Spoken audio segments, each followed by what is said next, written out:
Good afternoon po. Nagluto po ako ng banana bread. Ito po siya. Ngayon po ay tiktikman ko naman po kung ano po yung lasa ng aking niluto. Ito guys.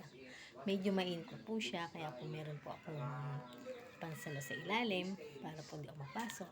Ito po siya guys. Itikman po natin kung ano po ang kanyang lasa. Okay, so.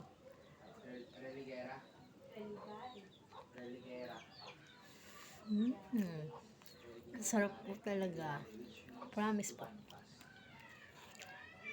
Sarap.